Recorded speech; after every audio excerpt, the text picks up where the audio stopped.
Say, how are you doing today? How are you doing today? I am your host, Lacey G. Souldier Turner, and today I got a very, very special guest with me. She is the queen of affirmation music, great songwriter. She was a life coach, a mental health advocate for women and youth. She promotes the message of conscious self-taught and well-being through her music. She has fused healing and music together. She's been doing her thing for a while now, you know what I'm saying? So, without further ado, I want to welcome to the platform the wonderful, amazing, talented Toni Jones. Welcome to the platform.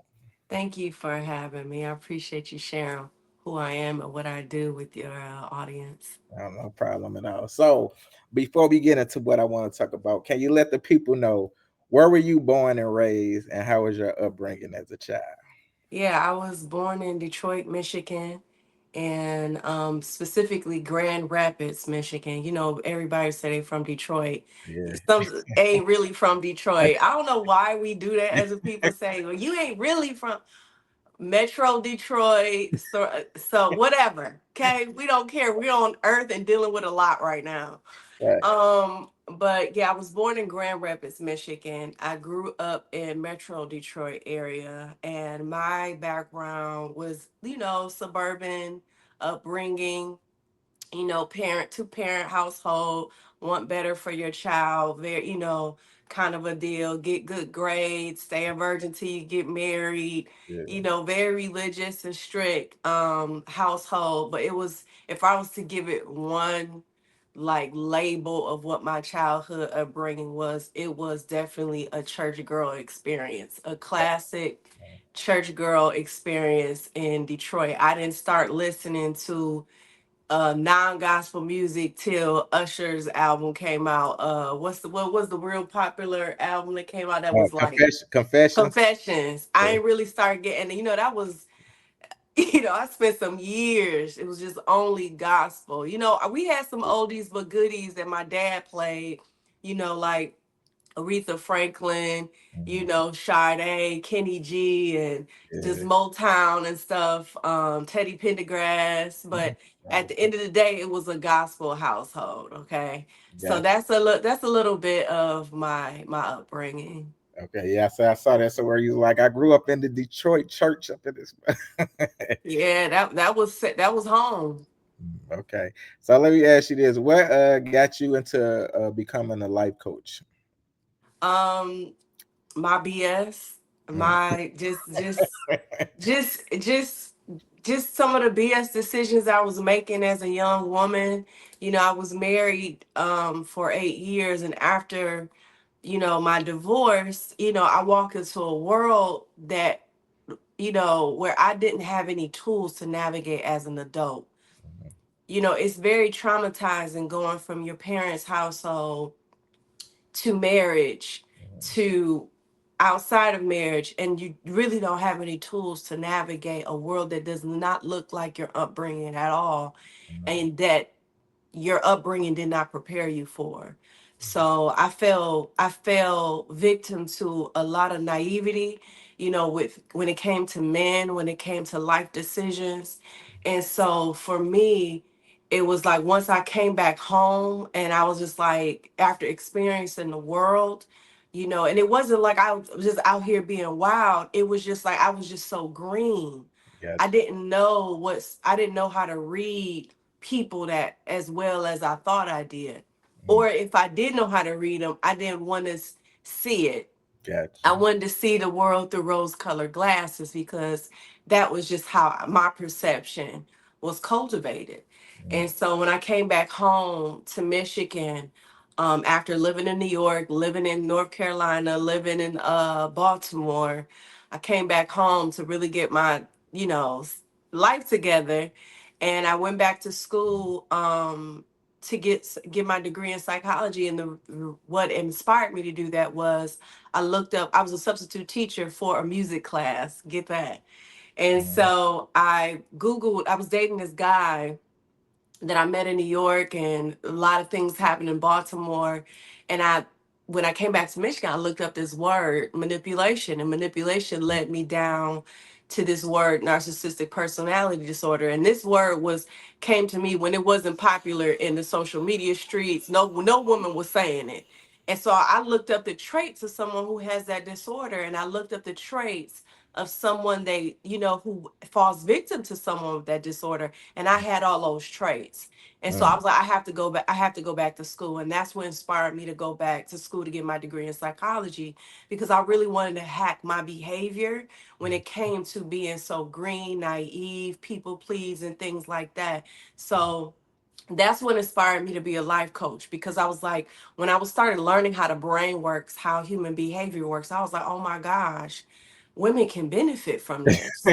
And I was like, we don't have to be like, oh, that's just how Tony is, or that's just how yeah. Veronica is. It's like, no, we're actually programmed to change and update and upgrade and rewire and deconstruct our whole thought process and behavior. And so I was like, I want to learn how to do this. And not only do I want to learn how to do this, I want to teach women about what they are and who they are on a neurological level, on a mental level, so they can reprogram their mind to change their lives.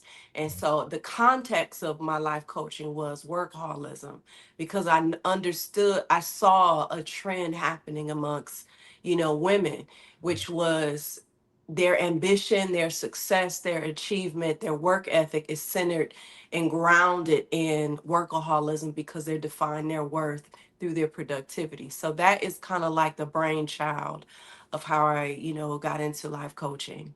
Okay, okay, I got you. And speaking of what you just said, I saw that you said you was a substitute teacher for music class and everything. And you was like you was never musically inclined. You said you hated the idea of grabbing a mic, memorizing songs and all that. So where did you get the idea of affirmation music? And just to speak to that a little bit, when I was substitute teaching at music class, I never taught music. Like, I was teaching the psychology of music. I was teaching them the psychology of the mind. Like, everything I was learning in school while I was substitute teaching, I taught them. So Yeah. we never learned, like, it was just really like some freestyle type thing. I was making stuff up. Um, and so, but they learned a lot. They learned a lot. And the idea from affirmation music came from me realizing again that trend in women's empowerment. Mhm. The trend was workaholism and defining your worth by how hard you work, how much you sacrifice your well-being and quality of life for the win and for success.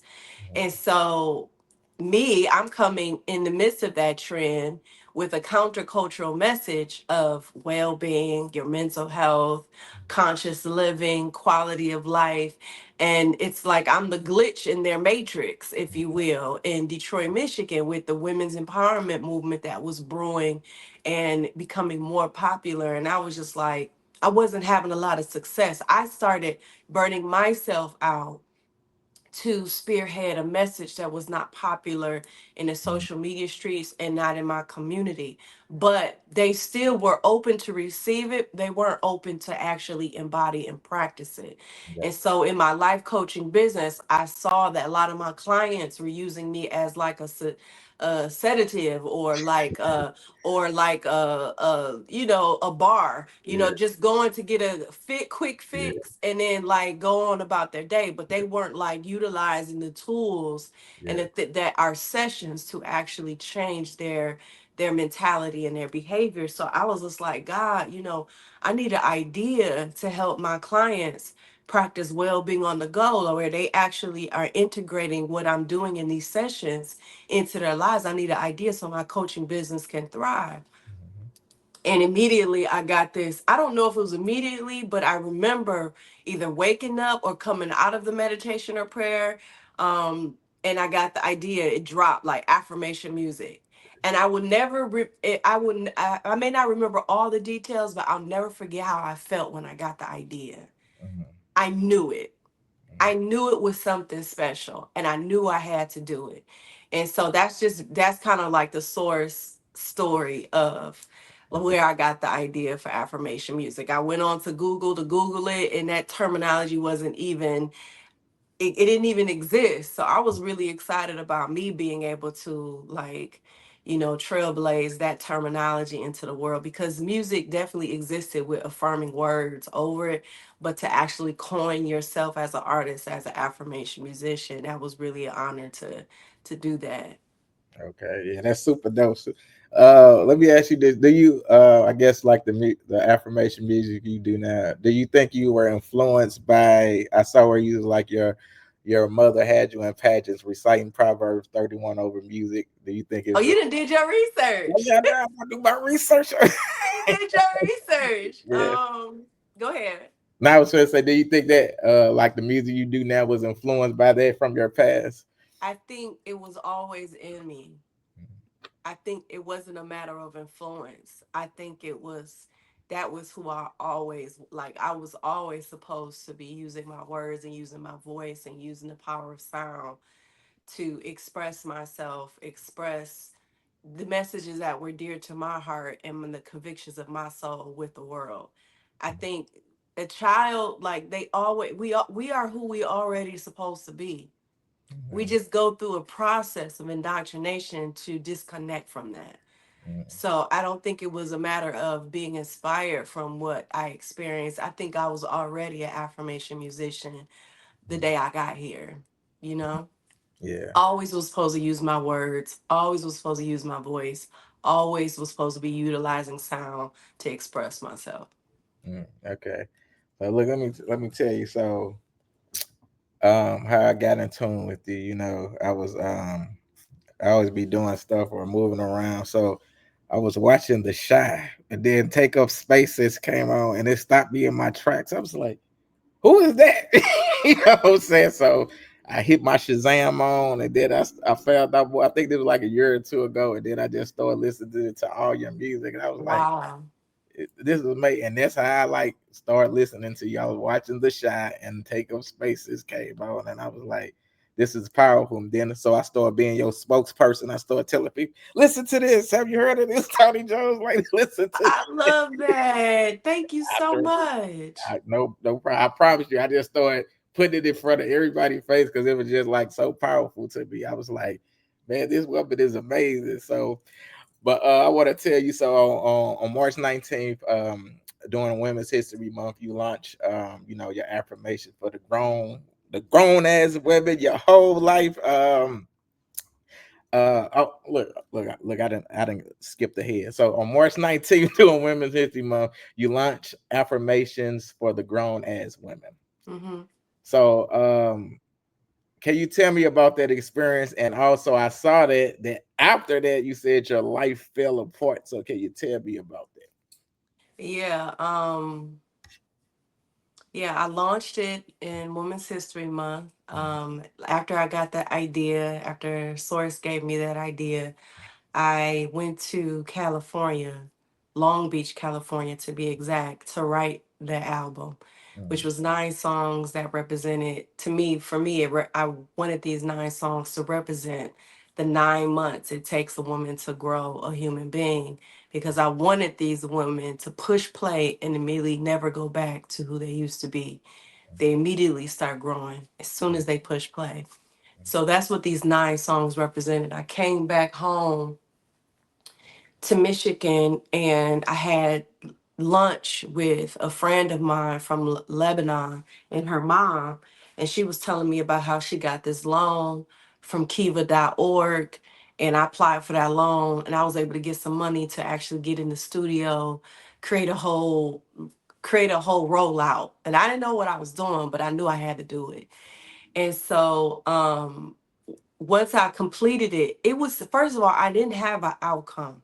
mhm, I didn't expect to go viral. I only wanted it to get done.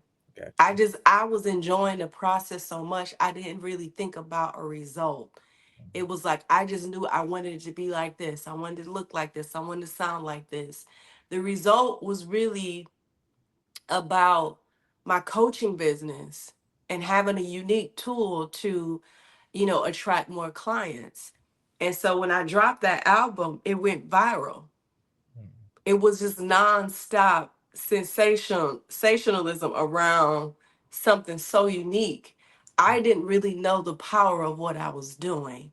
mm, And for it to hit like that after so many years of trying so many ideas and doing so many things I was really attached to, and they didn't work, doing events some people just did not come to.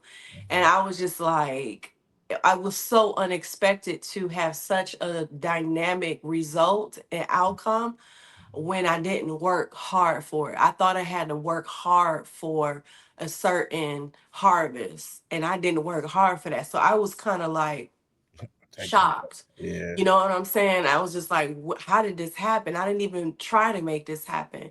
So when I released that album in March night, like March 19th, I think it was like 2 weeks later, April, I had lost my dream job because my dream job for about several years, 6 to 7 years, I was a dream director for a nonprofit organization where we go into public schools and we transform the culture by helping students and staff reimagining school culture through projects, experiences, curriculum, just a whole, it was superhero work. It's really American history. Truly. It's like it's just nobody knows about it. But they were hand we were hand selected and went through a process of becoming dream directors, but we're already social entrepreneurs. And that work was so amazing because I got paid real well. My insurance was dynamic. It was a very unique insurance plan that really took care of us. We did I mention we got paid very well? And then and then we didn't have like a boss. We didn't have to, oh, you gotta be in a certain time. It was very project and relationship based. You had to really use your talents, use your humanity to develop a relationship and a rapport and trust with the school, staff and students and the parents. And so I just was, and I manifested that job because I didn't want a job that I didn't feel like I couldn't be myself. And so for me to have that job year after year after year, that's what I had planned on doing for the rest of my life. Life coaching was something that I wanted to do just part-time. And so the situation that happened with that, I ended up losing my job because I was lied on. And then I couldn't get a new position as a dream director in the city of Detroit because that the person who told that lie, that principal, they ended up telling the whole district. So I ended up losing my job later in August. And come to find out, everyone found out it was all a lie and all these things. But by that time, It was it too was late. just the damage was done. And so I couldn't believe I was in it. It really, it took me into a deep depression because I didn't, the connections I had with the kids and the way the teachers looked at me like they were scared or like thought I was Mm, crazy. yeah, I just my mind could not process that at that time. And then that same week I lost my job. My house got broken into. The mm, guy that I was dating, that we were really intimate, like like had love for each other, he went back to his girlfriend. I found out on Instagram. It was just a messy week. And I didn't have the coping skills to really calm my nervous system and regulate my nervous system and all that. I collapsed mm, and I lost it and I tried to take my life. And mm, so when I got rushed to the hospital, I ended up getting admitted to the psych ward. When I got admitted to the psych ward, that was a whole crazy, that's a whole nother podcast of telling that so, experience. yeah, And so once I got out, I knew I lost my mind. mm, And to be conscious the way I was conscious and being able to see how bad it got for me, you know, it was scary because mm, I was like, I don't think I'll ever recover from this. But look at me now, it's yeah, like crazy. I still am like in awe of my journey. But when I talk about my life fell apart as soon as I released that album, it really did fall apart. But it had to, because everything I was before this music had to collapse so I can be who I am today.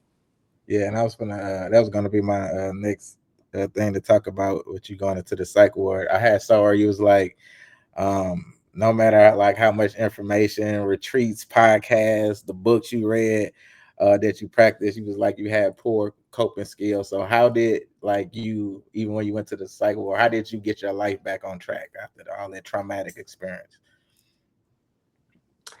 Um, well, I had to. I left the house I was in. I got rid of like 80% of my belongings. These are the like early steps. Just accepting that the life of being an independent woman was being put to rest, and it was devastating for me because I was proud of establishing myself somewhat, you know. Yeah. And so I moved back in with my parents. I slept in their bed. My grown self slept in their bed for like 3 months because just I was horrified. I was just chronically afraid Yeah. of. I was just there's so much fear inside of me, and fear of myself, fear of being alive, and so after that, for like 3 months, I think when 2020 hit, I'm like, man, I'm still here. And I just remember thinking like the end of December, I'm like, yo, man, it was supposed to work. Mm, Like I wrote the letter, I got in the car, I closed the garage. This was supposed to work. I was in there for hours. They were supposed to bury me, and I'm still here. And I remember being so sad about still being alive because I genuinely felt peace about no one else having my heart again. Like no one experiencing me again. That and I felt like my freedom was in my death. And so when January 2020 hit, I just said, no matter what happens this year, I'm going to I'm going to save myself. It was like the world that I wanted to change was myself. That was those initial decisions of saying, I'm going to figure out how to save Tony Jones. mm, I'm going to figure out how to make my entire life revolve around my client Tony Jones. mm, And so it was first learning how to eat again, like enjoy food again. So it was like I would go to Starbucks and grab a magazine from Barnes and Noble, and I would just explore, do I enjoy this? Do I enjoy grabbing the apple cider, hot apple cider? Like, am I enjoying this? Okay, I'm enjoying this. Footnote. It was just about figuring out how can I enjoy this. When I was eating my banana and I was really present with eating my banana, am I enjoying this? Do I like this? Okay, footnote.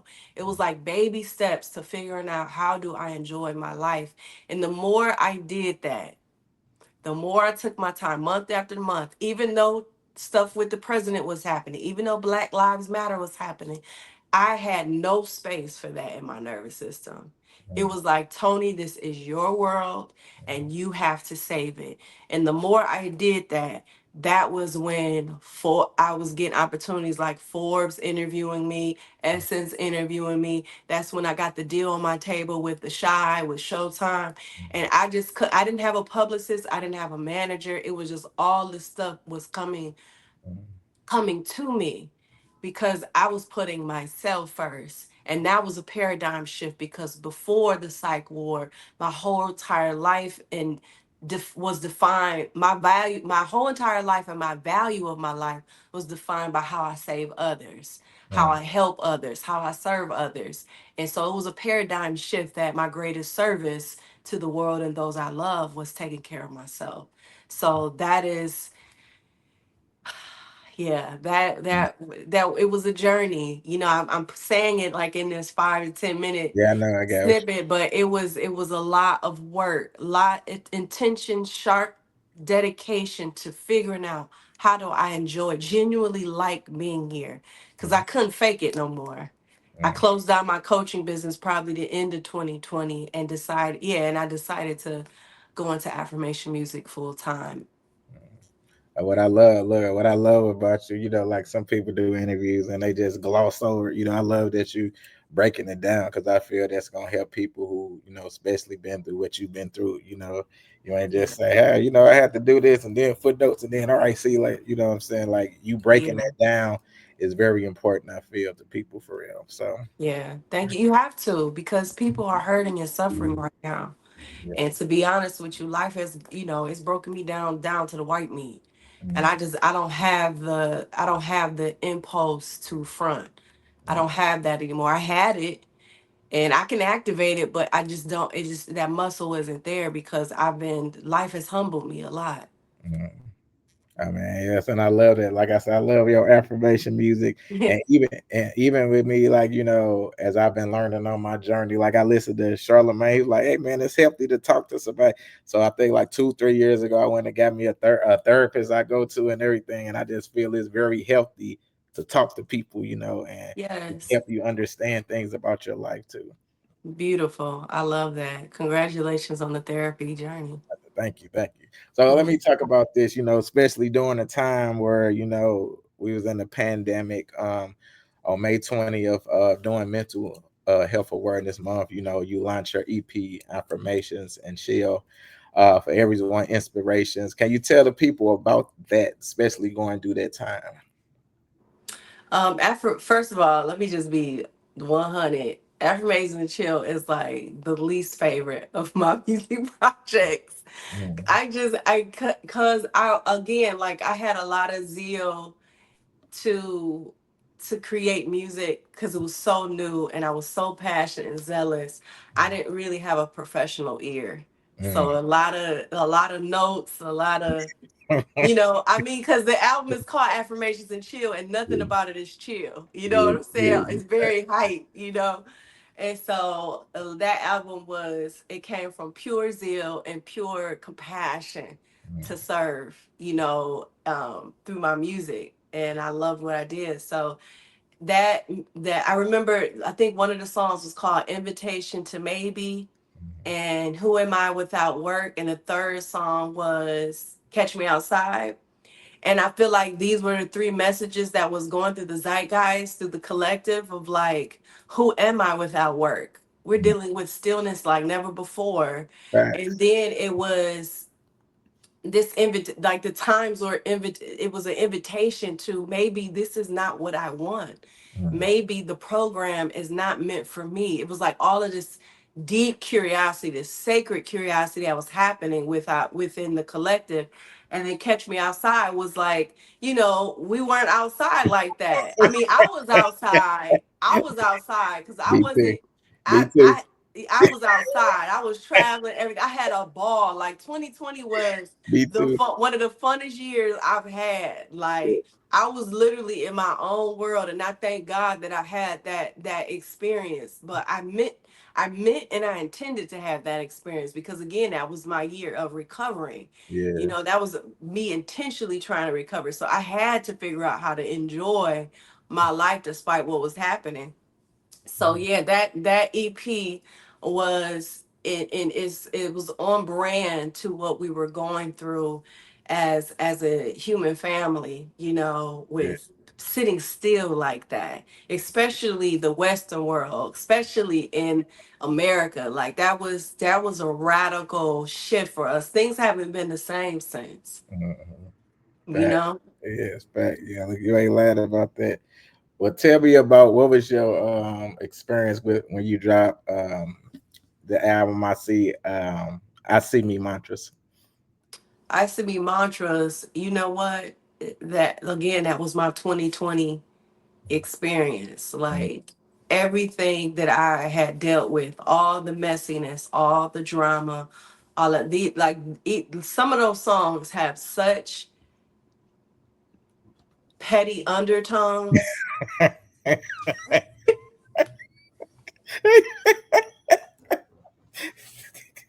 because there were people that just really did me so wrong. At the time I thought that's what I thought. And now when I tell you I wanted to go onto my Twitter fingers, Yeah, and because y'all know I'm good with words. yes. So I You know talk the how truth. to I know how to reword some shade to where it don't look like shade, but the Yeah, person who it's for, they gonna know it, yeah. right? So You it was pull my like strings like a violin. exactly. And so it was just like I felt the conviction, like spirit was like, no, let it go. I mean, it was just some things that was like below the belt that people were doing in my most vulnerable time. And I was just like, but am I shocked? Kinda, but not completely shocked because it's like spirit would tell me like you kind of knew they didn't really love you. They just loved the way you loved them. And so I was just like, mm, Dang, you know. And so I had to give my pettiness to God. Like I had to, you know. So when I got the permission to alchemize my petty into affirmation words, lyrics, it was like lens check, I see thoughts, being yeah, real's the new fake. yeah. Yeah. Yeah. You know, those three songs were a Facts. lot of alchemy of pettiness of things. It was like I'm gonna turn my ego, what my ego wants to do, I'm gonna turn that into healing words that people can say to Mm, speak to those parts of them that feel that don't feel vindicated from things that they've experienced with people. So those three songs mm, specifically have a lot to do with what I dealt with, you know, friend groups, men, you know, all type of stuff, just things that myself, you know what I'm saying? I had to deal with the fact that I couldn't use social media as a weapon to vindicate myself or to yeah. feel some type of justice, you know, hence the song being real is a new fake. So Mm, I See Me Mantra was really about putting myself all the way out there, raw, soulfully nude. You know, it was just like, I'm not holding back anymore because I see me, you know, and because I see me, I'm going to be seen. mm. And so that's why some of those songs are 7 minutes, 8 minutes long. I had no rules. I was like, I am just about to It's about pour to go all. in. Yeah, it was just like I'm about to pour all of who I am. I don't care if it don't go, Yeah. if it is you know, musically not structured right. It was just like I'm just gonna do it my way, Mm. and it was one of my most successful albums. I like that. I like that a lot. So let me talk about, like I said, the song that I love, Take Up Spaces. You know what I'm saying? I gas me up, I hype me up. Like, listen, the words you were saying in this song, like I normalized saying no, the version that people created in their head is not my responsibility. I love those words. Like, I'm telling you, look, when I heard it, I was like, y'all gotta listen to this. I was like, Uh-huh. and that's before I even knew what affirmation music was. I was like, she ain't rapping, but she's speaking the truth. You know what I'm Right, saying? right, right, Like, can right. you tell me like about that song? Because I love that song. Like, what was you going through when you created it? Can you tell me about that? It's so wild. Take Up Spaces. Um, I remember, see, I don't remember specifically writing the music. Mm, I yeah, remember writing the album. okay. And I remember creating that album. And so before there was music and lyrics, my process for that album was to create a story, a life for each song. Mm, So Take Up Spaces had a certain color, it had a certain texture. I gave it a life, like I described the life. Like I remember a friend of mine, she got me an Airbnb for a week, and mm, I wrote. And I won't say I wrote the album, but I did write the album, but I didn't finish writing it completely.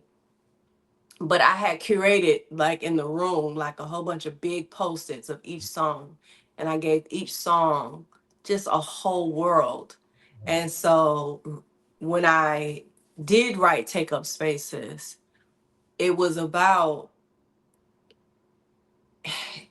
it was like I remember what I felt. It was like I was painting mm, this picture of women going wild and big. mm, But it wasn't just about women. It was about the feminine energy mm, that drives this whole entire planet and universe. It mm, was about me, it's like sounding the alarm of like people getting back into their bag of mm, expression, of nurturing, of feeling, of being honest, being vocal, unashamed of their truth. So Take Up Spaces, I just remember when I was doing the creating the life for it, I was like, if this song was a color, what would it be? If mm, this song was had a life as a person, what would it be? Like, so these were the things, like some of the themes I was driving the song before it got sound, before it got lyrics. mm. Hey, look, that's look. Some of my male friends like, why you like this song? It's talking about women. I'm like, I don't care. I love it. It's it's powerful. I was like, I don't care if it's about women. I love it. I love that. Thank you. You're not the first, but you're not the first man I've heard that from. Right. And then I've heard that from many men. even the music video, it just made a statement. I just, what was your thought process in like doing that music video? It was just like it just made a statement to me. So shout out to Jonas, who's my brother. He's from Finland. Very talented film director, visual storyteller. He was impacted by the music. Mm-hmm. And he was based in California at the time, and I was in Detroit. He was like, "Man, if you ever in California, I got a couple music videos for you. You've really impacted my life, and I really want to contribute to." He was like, "You don't even have to worry about paying me." He was just like, "Just take care of food and send me some change to go to a massage therapist." So I was like, "Bet I got two music videos for about like $400-500, Yeah. roughly that." Yeah. And so we spent 2 days. I think we did one song one day and another day, I believe. I can't really recall how many days we did it, but it was probably 1 or 2 days. And Take Up Spaces was just about, it was really, I gave him what I wanted the videos to feel like, Mm-hmm. and he kind of like, he took it there. And that's why I love working with people who get the vision more than you actually do. And it's been very successful for me to work with people who's already been impacted by my music, because there's already this connection Yes. of respect for what this music can do for oneself. And so I just remember, we wanted it to feel big, but we wanted it to feel natural too. And I also wanted to reference feminine and masculine in the video, because I was speaking to the feminine energy, because feminine energy is not a gender. It is something that has made up of all of life. It's something that birthed all of humanity. You know what I'm saying? So it was like, when I'm near the Jeep and I have my pistons, and like, Yeah. it's in reverence to that masculine energy as well, that Yeah. feeds off that feminine energy, that protects that feminine energy, that holds ground for that feminine energy. So that was like, taking up space had to do with both energies. It's not about just one. It's not about getting fixed on gender. It's about taking up space with your energy that sources you, which is feminine and masculine. Mm. Look, I love that. Listen, I told you I do music. I write and direct movies too, Miss Tony. So if you ever come to St. Louis, you got a music video on me Okay, okay. for free too also. I appreciate that a lot. No problem. So even with that, like I said, I do a lot also. So one of your songs, a long song, like you was talking about 6 minutes, that stuck out to me that I love. It's about creating boundaries, energy budget. That was very, powerful and important to me too, because like I said, I'm doing music, I'm doing the movies, and it'll be people try to cover your life, make you feel guilty, all this type of stuff for you being busy. So can you tell me about the song Energy Budget? Yeah, energy budget. Oh man, that was another one of those songs with some petty undertones. I love it, man. I love it. Yeah, energy budget had a lot to do with me not having one. And it took me going to the psych ward and getting out, realizing like, yo, I have no boundaries. And it took me going to the extreme end of not having space for anybody but for myself, where I didn't answer people's calls. That was so new for me to witness. I didn't have the impulse to be available and accessible to people. I had lost it. You know what I'm saying? So when I would see people call me 10, 15 times to check on me, and I just did not give a fuck. Like, I was just like, man, whatever, man. Like, I was like, whatever. Like, you just being nosy. Like, you don't really care.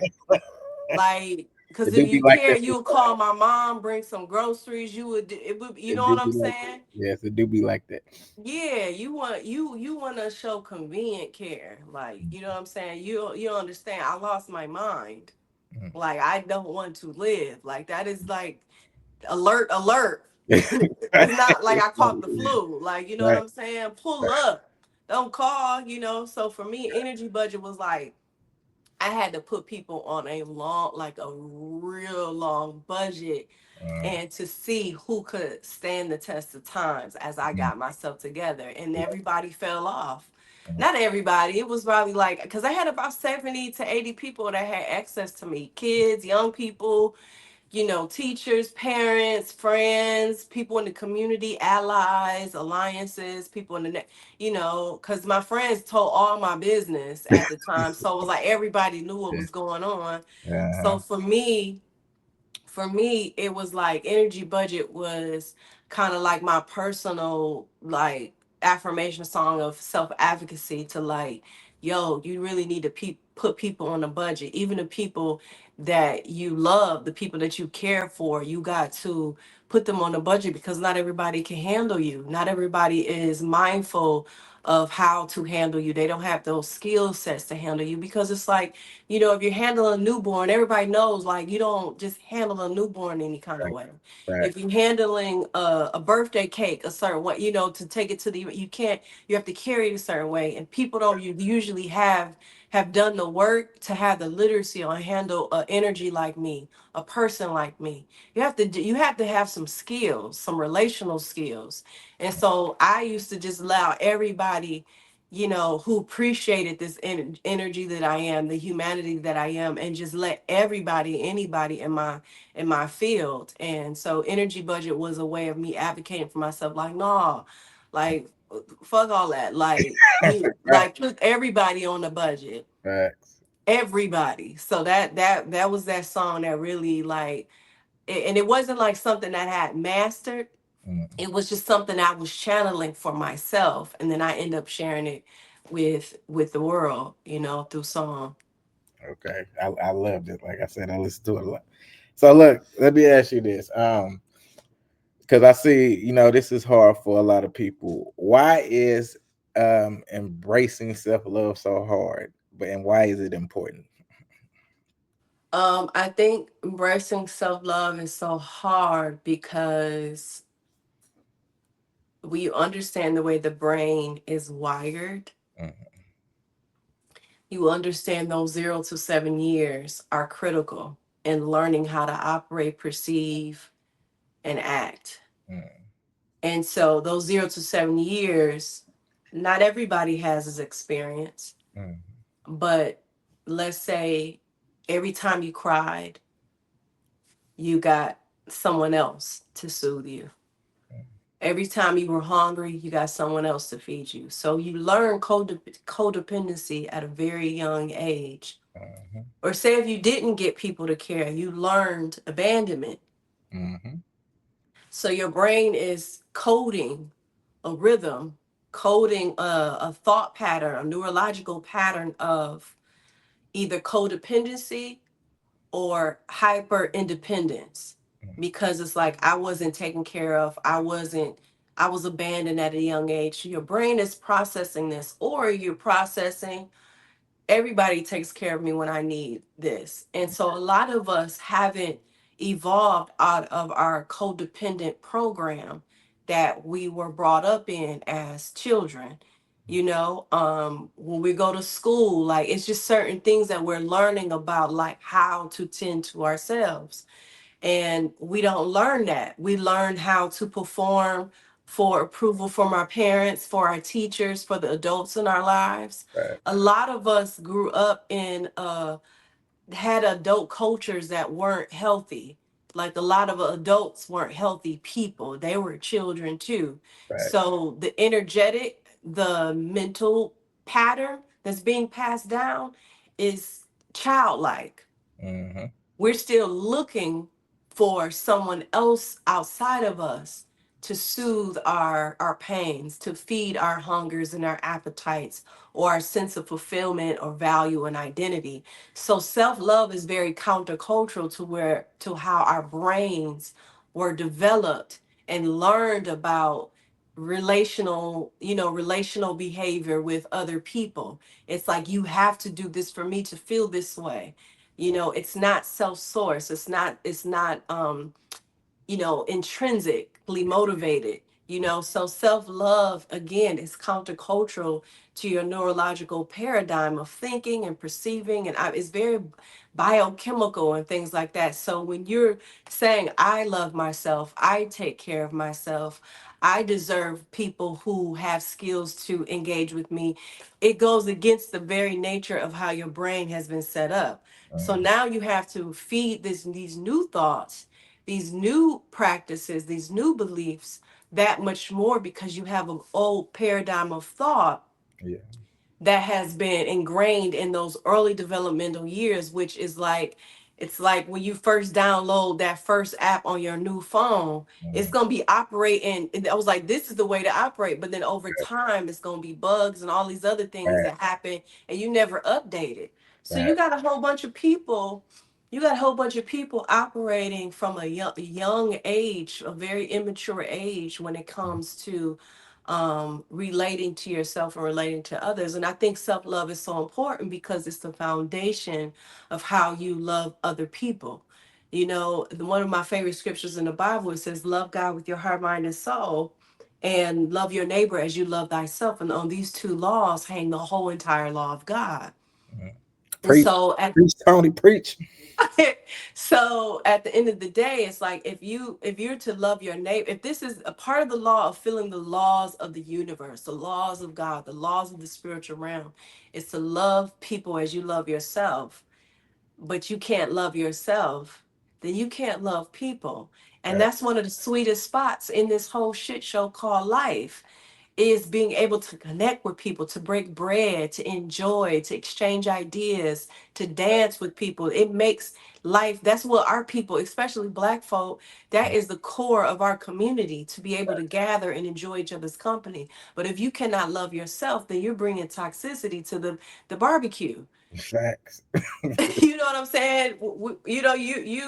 You know what I'm saying? So it's like self-love is like really the plug right now for relational skills to sustain connections and relationships and healthy communication. Because it's like, if we don't have self-love, how do we love each other? We're going to be loving each other through codependency, people pleasing, Mhm. or until the other shoe falls, and that's not love. Man, hey man, Tony is dropping jewels on y'all, man. Y'all better soak it in, soak it in. Look, one thing that was similar, I had something similar happen to me, like in your story you told a little while ago. Um, you know, and I saw you say this somewhere, like you was talking about how society teaches you that you have to be in control of every detail of your life.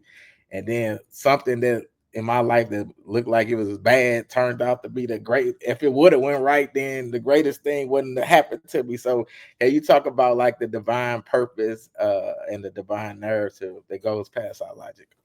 Mm-hmm. Yeah. It goes past our logic completely, and exploring that not divine narrative of who you are will help you actually have more compassion, empathy for your human experience, for your egoic tendencies. You have more grace for it, instead of judging yourself, instead of shaming yourself into righteousness. The more you lean into your divine nature, the more compassion you can have for your journey of remembering who you really are, which is love. So no matter if you get it right, get it wrong, it's like you can never get it right, you can never get it wrong. It's this part of this whole duality, dual nature. But what makes you whole is remembering who you are as a divine vibration that cares for the dual nature that we're experiencing while we're in this body. Mhm. And then I was like I had learned going back to like the control thing where you were like, all right, I'm finna do this and it's gonna make me this money. I'm finna do this. Like once you just put yourself out there, put your art out there and let God and the universe help you out, I think it'll be better for people. What do you think about that? Because people try to control every aspect and be like, once I do this, A finna give me the Z, but it doesn't happen like that. Yeah, and it's even more intense now. Mhm. That's even more, that's meaning that is the intense lesson right now Mhm. for everybody. And I mean, even me, even though I advocate for this message, it's I've gone through so many seasons initiating myself into embodying that message, that truth, that wisdom. I'm mm, going through it now. mm. I'm going through it now. It's days, it's months that go by. I'm like, how am I going to pay all these bills? Like, how am I going to create without a budget? Like, it's just being a full time artist is literally initiating yourself Right, into a system of faith, a rhythm of faith, a right, rhythm of flow.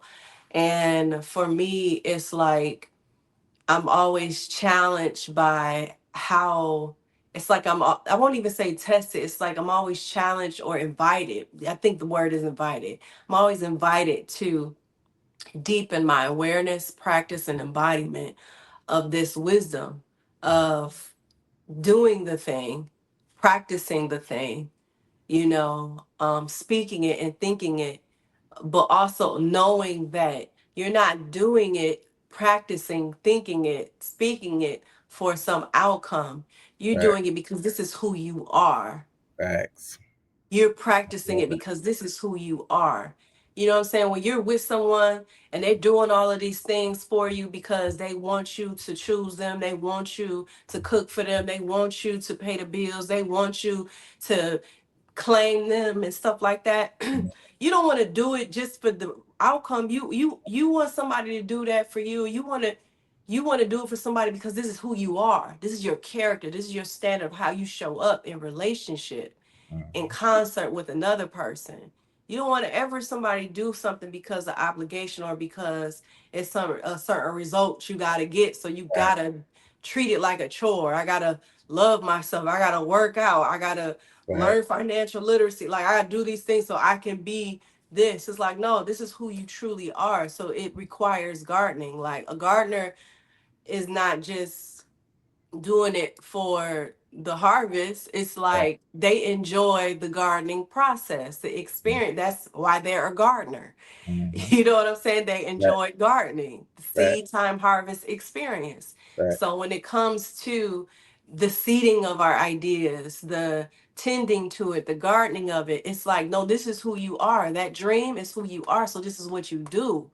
You know Mm, what I'm saying? The result is something that's for God. That's right. for the laws of the universe. That's for divine timing and harvest. You can't pick the day the tomatoes are going to harvest, but you know the season.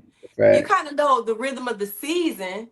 So Right. if you know you're in your season of harvest, all you got to do is just continue to tend to your garden, and then sometimes you just let things go. Facts.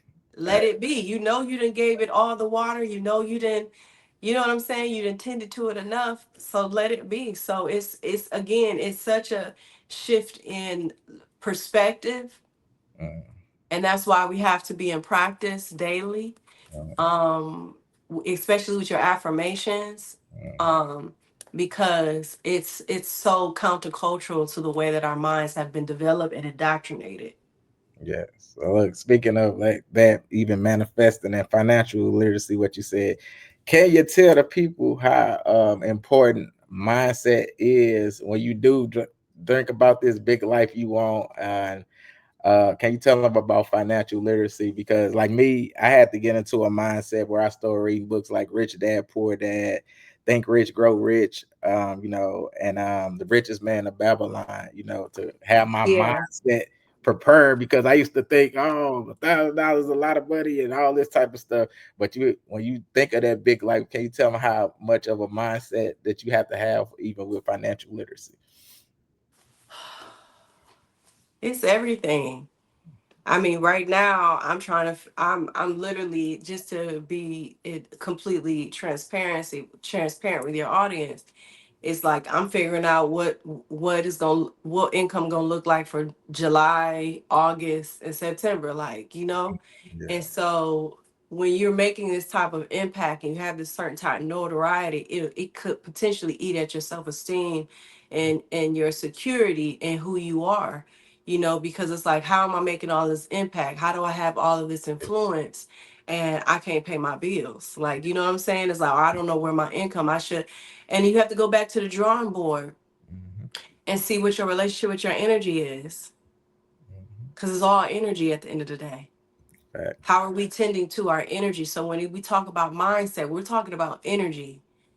And those of you who are not familiar with the literacy around energy, Google it, chat GBT it. Some of Mm-hmm. the people that teach around energy and how to transform your life through energy is Dr. Joe Dispenza. There's so many people you can, like, again, you could Google this, you can chat GBT this, but dealing with energy is like dealing with it's like dealing with ingredients to a recipe. Mm-hmm. You know, if you're like, I want this certain type of outcome, then you have to actually be it energetically for Mm-hmm. that type of outcome to even to transfer into your physical reality, because right now it's energy. The Mm-hmm. idea of your finances, your idea of your life, it's an energetic image in your imagination. It's not what you're physically seeing. But if we know all of life is energy, then we know that we can take that energetic imagination image and transfer it into this reality. But what is that process? What is that formula? Tending to your mindset is tending to the energy of bringing that energetic image into your energetic physical reality. Mm-hmm. If it's all energy, then it's possible for it to Right. go from one energy into the next form of energy. Just like water is an energy and Yeah. it's liquid and it can formulate it into solid ice. Yeah. You see what I'm saying? So what do we have to do to work on your energy? I don't know what you have to do, but I'm gonna tell you what I'm doing. Mm-hmm. I'm speaking my affirmations fully loud with my body, with animation every day. Mm-hmm. Okay? Because I mean to get out of survival mode. Yeah. I mean to be the embodiment of wealth. I mean to, you know what I'm saying? Because it's a tool for me to be of greater service, Mm-hmm. you know, to be a greater asset to the call on my life, because money is a tool. You Facts. know, I'm also taking care of my body. I have to move energy. So any stale energy as fat, any stale energy as tension, I have to move my body. This is what I'm doing because I'm creating a currency. You know what I'm saying? Of taking care of myself. Money is going to support me taking care of myself. So I'm matching the energy of money by doing this every day. I'm reading this book. I'm starting today. It's called A Happy Pocket Full of Money, Mm-hmm. Infinite Wealth and Abundance in the Here and Now. And I want to read this first, and it's not a page, just a paragraph. Go ahead. Break it Because, down. Break it down. yeah, it says there's a science of getting rich, and it's an exact science like algebra or arithmetic. There are certain laws which govern the process of acquiring riches. And once these laws are learned and obeyed by anyone, that person will get rich with mathematical certainty. This is a quote by Wallace D. Wattles. Mm-hmm. And the reason why I shared that is because we try and mystify manifestation too much when things are really governed by laws. You know what I mean? So it's just like the law of gravity. Mm-hmm. I'm holding this, so it's not going to fall. Yeah. But if I let go, It it's part. respecting the law of gravity. So when we talk about the law of abundance, there are certain laws. And we're just ignorant to, we just don't understand how to operate in those laws. This book is supposed to give practical scientific process to Mm-hmm. attaining riches. But I can guarantee it has a lot to do with the internal workings and energetic practices that we're doing on a daily basis. It's by David Cameron Kakandi. So David Cameron, but the name of the book is called A Happy Pocket Full of Money. Who doesn't want a happy That part. Facts. pocket full of money? And And I I'm. think I want to emphasize from the level of consciousness I'm at now that even when I speak about money and riches and finances, it's really about the story with you. Yes. We love the idea of the results, what we can do with money and riches and things like that. It's fun to engage with. But at the end of the day, more money just means more of who you are. Facts. So, and if you want more money, you want to make sure you are who you are and who you want to be, your truth.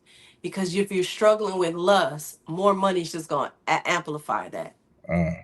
If you're struggling with healing, or if you are healing, if you are taking care of yourself, money is just going to amplify that. Money just amplifies more of who you are because money is energy and you are energy. So you Mm, get more money, it's just going to amplify the energy that you already are.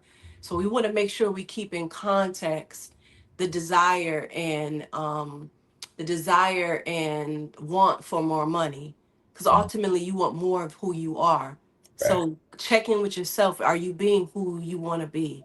Are you being the truth of who you really are? Because if you get more money, whatever you are right now, whatever insecurity you're dealing with, whatever self hate you're dealing with, all money is going to do is amplify. It's going to make you hate yourself more. It's going to make you more insecure. So I just want to presence that while we talking Love it. about I love it. the money game. Hey, listen, man, read books. I love that you be reading books, Tony. Hey, I be reading a lot Yeah. of books too. Whether it's audio, visual, you know, hey, look, I do the same thing.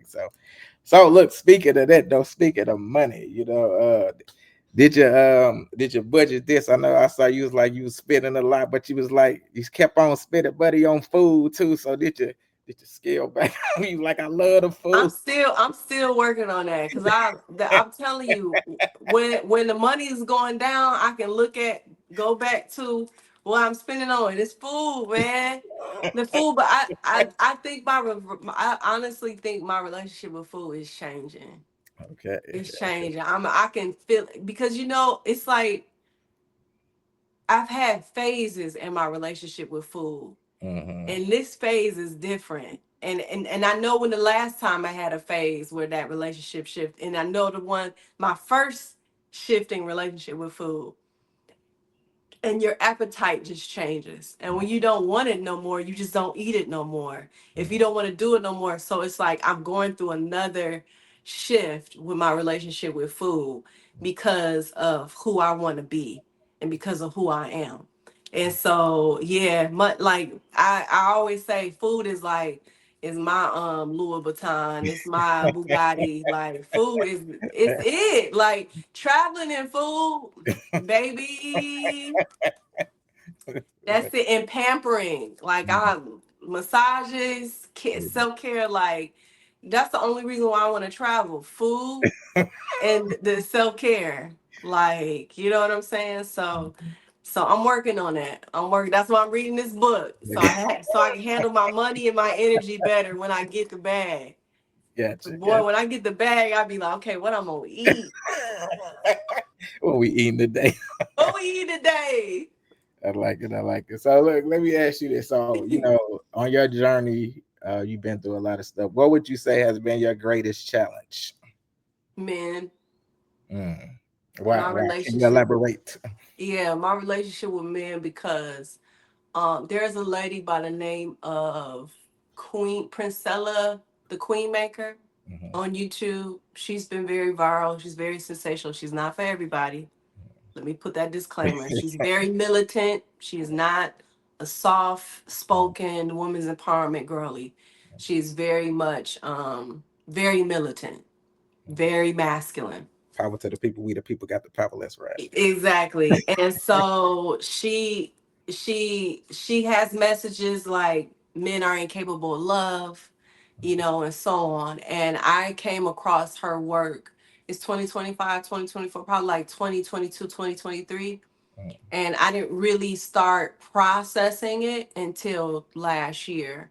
mm, And I think what her I don't listen to her as much because that's not the season I'm in, yeah. but my challenges with men, she's really helped me deliver myself because I had to first accept the nature of men and how our society has built the patriarchy Mhm, to gravitate to the lower natures of men and what comes natural to men. mm, And so for me, a lot of my challenges has come from listening to what a man says and not paying attention to what he does.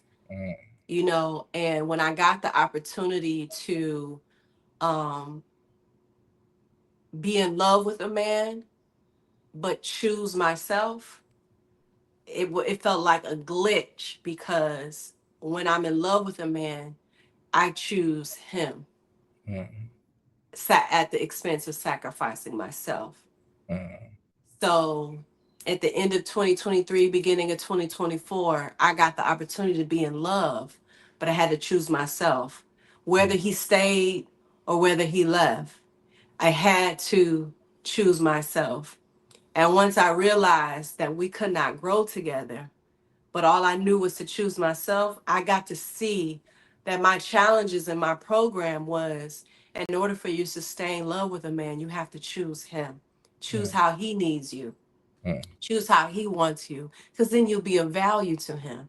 But mm, I had to learn my power as a woman to know that I am a source of empowerment. I am a source of opportunity. I'm a portal for evolution and expansion. A man can only evolve when being close to me, mm, let alone intimate with me. So a lot of my challenges came from me not knowing who I am. And I had to actually I had to experience the opportunity of being loved and want connection with this individual, but be confronted with his relationship with himself and say, okay, is this actually healthy for me?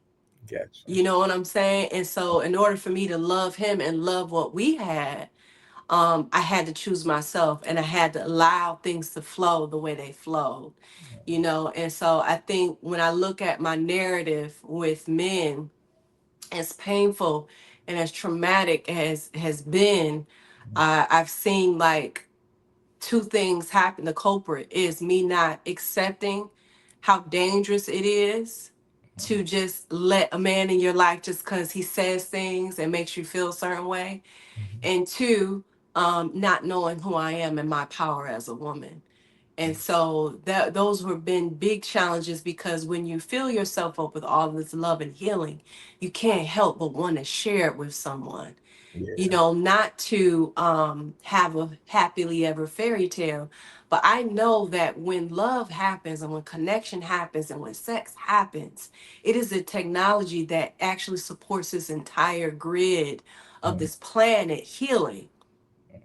And so it's like when you fill yourself up with all this love and growth, you all you want to do is share it with that counterpart to activate that technology that right, much more. And right. so for me, it's the challenge has been who is worthy, Mm, and not who is worthy according to my standards, but who what man believes he is worthy. So, yeah. you know, I'm fresh out of retirement of loving men who don't believe they're worthy of love. You Mm, know, and so I think that my track record shows that I have been in love with men who don't believe they're worthy of it. mm. Every time you speak, man, it's like dropping the mic. For real. Like you be And dropping some jewels up in it. man, it's real life. It's real Right. life will teach you. Real Yeah, life will give you those gems. man. So let me ask you this. On the flip side of that, what would you say has been your greatest accomplishment?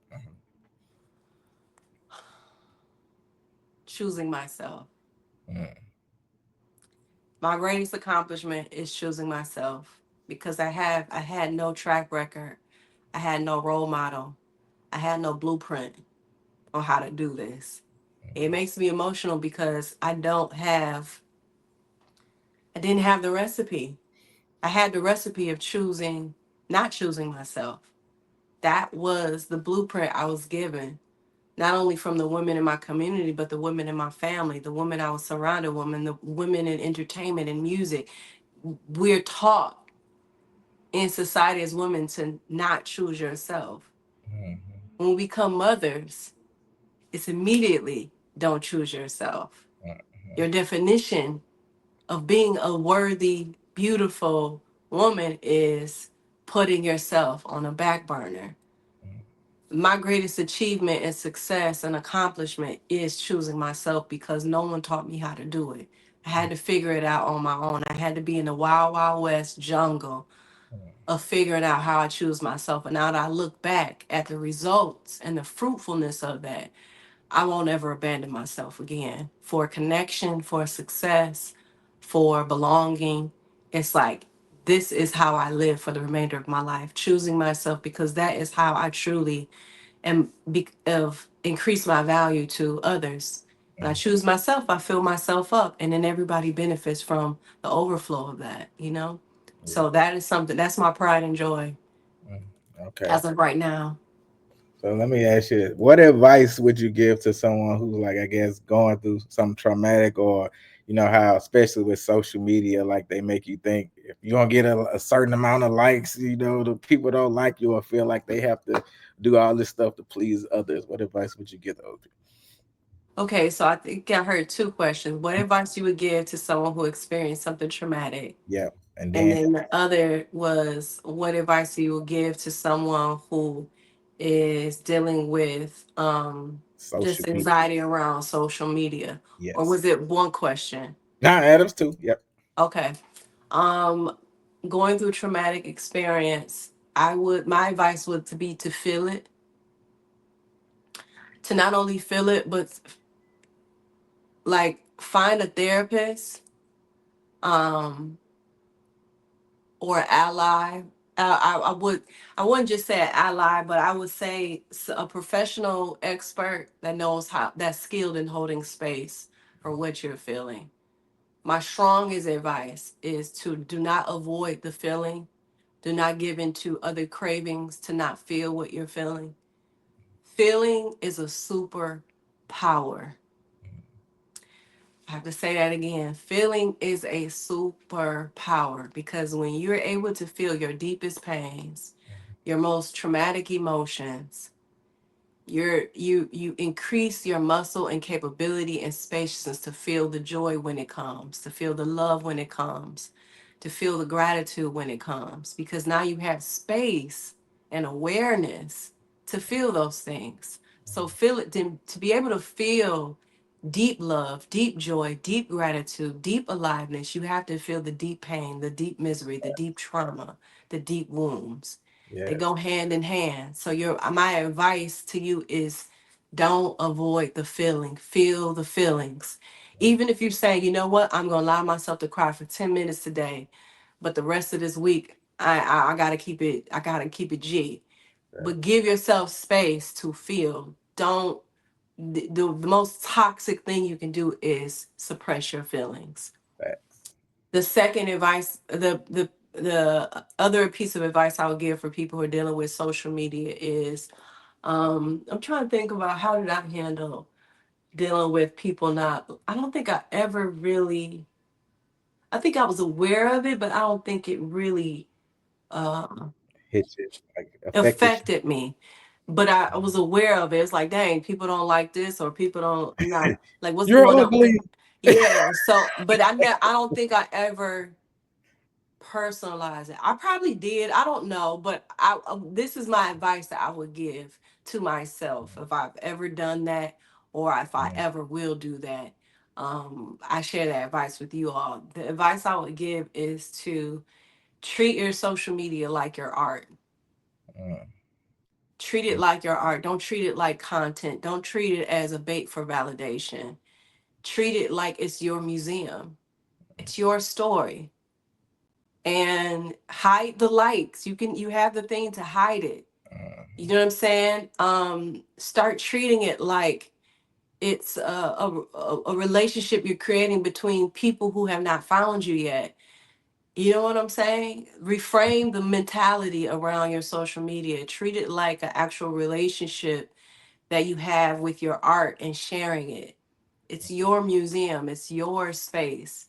And you just keep sharing who you are, your message, and your people will find you. You mm. know what I'm saying? It's just like that. If you were to put your art into a museum or if you were to put your art on the radio, it's like it's the same thing. Facts. So don't get hype about the numbers or the algorithms. Know that your energy it will travel to the people that need to see and hear who you are. I mean, I love it. I love it. I love it. So let me ask you this, Miss Tony Jones. Do you have anything coming up that you want to promote? Yes, I have a single called All in Me Affirmation that's releasing on June 13th. Um, I'm really excited about that because it's one of the songs that I recorded and completed in 2022, and it was going to be on my next album. but due to conflict with the producer and the shadiness and just that scenario, I couldn't release that album. So Raise these ninjas. this is the only song that I feel at peace to release, Mm, because I don't want him to be a part of my future, and I don't want his vibration to be in something that's so sacred to me, between me and the listeners. mm, And so, but this song is by another producer based out in LA named Balo, Balo. Shout out to him, for being such a safe space in creating music, because it's not always safe for women in a recording studio. Um, with men. And so shout out to him. But so that song is being released, called All in Me, on June 13th, next week. mm, And then I have also a community, a self-taught community called Affirmation, which is a space where we do monthly affirmation meditations, we do quarterly field trips, we do virtual pop-up meetups, and we DM each other, and there's all type of resources in that space for if America falls, like knowing who your farmers are, knowing who the medicine women are, who have the herbs, the teas, all of those things. Like, so that's what that portal, that membership portal is for. So yeah, that's pretty much what I got going. You can find me on iamtonyjones.com, Tony with an I. I have a YouTube channel where I post there weekly. I'm going live this Friday. I don't know if your listeners will be mm. able to see this, but I go live on Friday, this Friday at 8:30 p.m. Eastern Standard Time on my YouTube. And I'm going live on Instagram on Sunday at noon Eastern Standard Time. So that's what I got going on. Hopefully, I'll be going on tour. I won't say hopefully, I will be going on tour in 2026 of next year, Mm.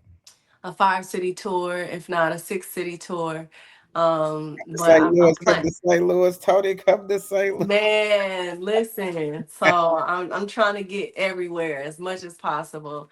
St. Louis is Midwest, right? Yep, St. Louis, Did Missouri. something Yep. just happen there? I Yeah, don't we had like. a tornado. We had a big Yeah, tornado here. Yeah, so yeah. Like, love to all of y'all who are navigating all of that. That's hey, the wild, community, man. we've been coming out. Everybody been helping each other. So Yeah, have you heard of AJ McQueen? I heard he came out there and showed yeah, some love. yeah, definitely, yeah, yeah, for Yep. sure. Yep. Listen. I'm putting this on record right now. Tony, I am doing your documentary. Hold me to it. Let's get it. I got to do your documentary after this Period. I got hundreds of one. hours of content that you can use too. We gonna make it happen. Okay, I'm with it. Please make sure you send my manager your work and stuff so Okay, I we got can look at it in our next meeting. I got you. So my last question that I love to ask all my guests. Hmm. When it is all said and done and you're long gone from this earth, what is it that you want the people to know about Tony Jones? Nothing, honestly. Mm, Nothing. mm, Remember yourself. mm, Know yourself. That's how you remember me. mm. That's my that's how you honor the memory of me. Remember you. Know you. I love that. Look, Let me go into the ether peacefully. drop the mic. So look, thank you, Miss Tony Jones, man. This has been one of my greatest interviews. Like I said, I appreciate you. Like I said, I listen to you on the shine. Ever since then, I've been your spokesperson. Your unofficial spokesperson, like Yeah. everybody on you. Like, listen to this, listen to this. I appreciate that love, man. But I nah, really do. no problem. So I definitely let your people know once I'm gonna write an article about this and put it on the platform, and I will definitely be in touch. Okay, peace. All right, you have Appreciate a you, good day. brother. All right, All bye right, bye.